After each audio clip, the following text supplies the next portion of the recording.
Hi, it's Tara. I hope you are doing well. I am making this video to mark the 3-year anniversary of my diagnosis with facial palsy, Lyme's disease induced facial palsy.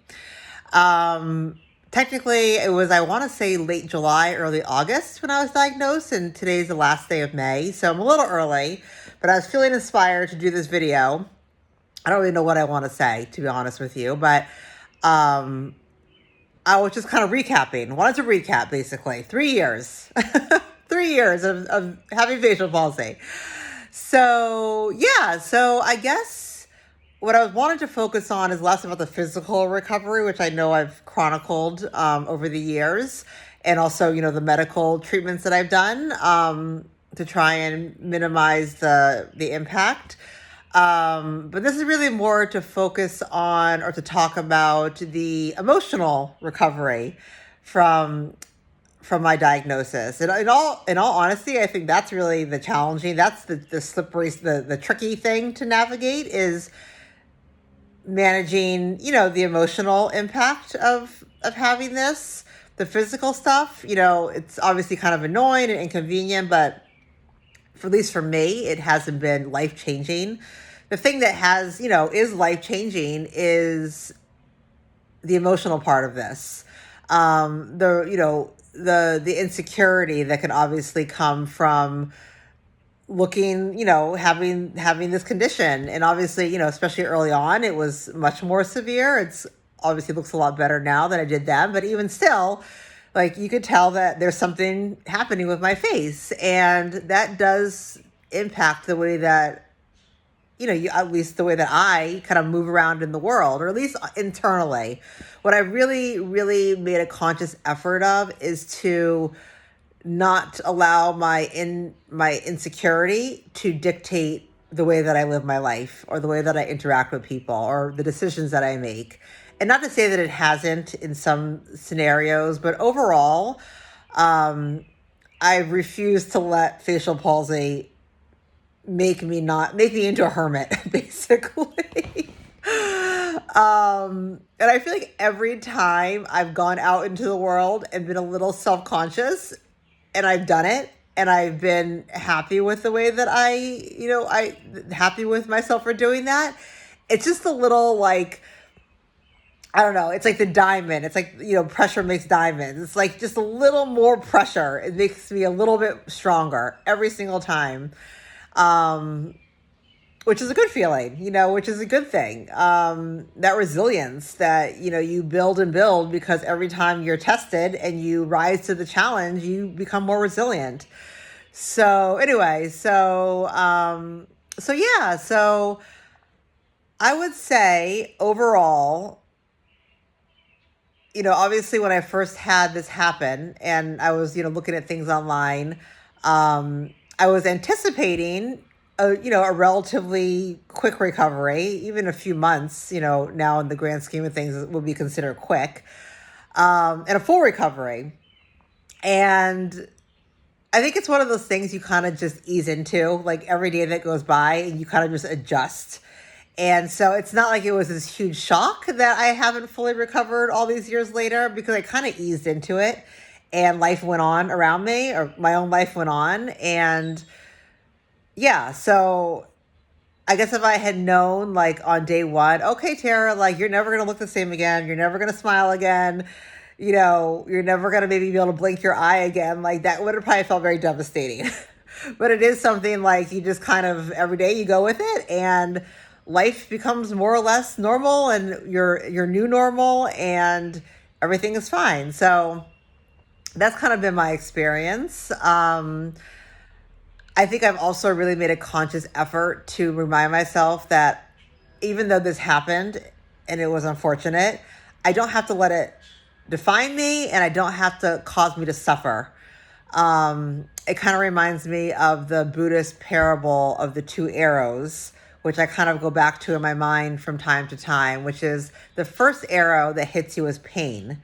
And pain is that unavoidable thing in life that we're all going to experience pain. And we've all experienced pain, and we all have more pain yet to experience. That is just the reality of being a human. being a human being. But the second arrow is suffering. And suffering is more or less a choice that we have. We can't avoid pain, but we can't avoid suffering. And so I really, consciously told myself, yes, I have the pain of this experience and the annoyance that comes with it, but I do not have to suffer. And so that has kind of guided me every day and every decision I make. It's like, do I want to suffer? Am I going to avoid this social thing and suffer because I'm embarrassed and I don't want people to see me? Or am I going to choose to go out and do things and not suffer? And on the whole, that's what I've chosen. Um, and I do think too, like in a weird way, and maybe this is just me wanting to kind of, you know, turn a negative into a positive, but in a way, having facial palsy is kind of like a superpower, which I know you're probably thinking, what? How is that a superpower? But I feel like in life, we go through life, all of us kind of wearing a mask, right? Everyone wants, everyone else to kind of perceive you a certain way. And internally, we're always very aware of how we think other people are perceiving us. And so we wear this mask in public to kind of present to the world as best we can, who we want people to think of us as. And there's always kind of like a level in my mind of like separation, especially obviously not with people that you're really close with, but people that you just met or strangers, kind of this like level, this kind of this wall basically. And I do feel that when you wear your insecurities on your face, which is what you kind of have to do when you have facial palsy, it takes away some of those walls just in and of itself. People see you, they see your vulnerabilities. Your vulnerability is right there. I mean, anyone can see somebody that has, facial palsy and think, oh, that has to be hard. And it humanizes you and it makes people kind of take their guard down. And I think that's a really beautiful thing. I don't know. That's kind of been my experience. And it's not that it's like these tangible things that have happened that I can point to and say that that's happened, but it's just a feeling that I have. And a lot of it could have to do with the way that I, am in the world now and the way that I interact with people. Having facial palsy, it takes away a lot of your ego. It just does. When you're vulnerable, your ego is going to be stripped in some way and you can't hide this. And so you're naturally have to be vulnerable in the world. And that just, that removes some of your ego. And I think that people respond to people who they feel like their ego isn't driving the interaction, if that makes any sense.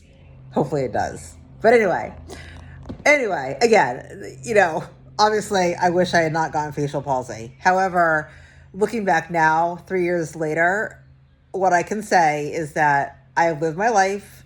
I have a wonderful life. I feel like in some ways, not that I would have had a better life before, worse life before, but I'm more appreciative, I think, of things. I'm more grateful for things.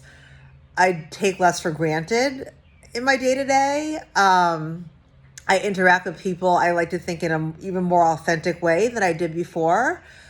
And I'm a stronger person. That much I can tell you. I am a stronger person because of this experience. And that is always a good thing. I'm a more resilient person. So I guess, just to close up this video, if you're watching this and you have facial palsy, and maybe you're early on in having facial palsy, the first thing I want to say is don't freak out. You'll probably recover fully. Don't assume that you're going to, be in my situation. You'll probably be fine. But if you're not fine and it does impact you more so than most people, everything's going to be good. And just take everything one day at a time and don't not live your life. Okay? All right, thanks. Bye.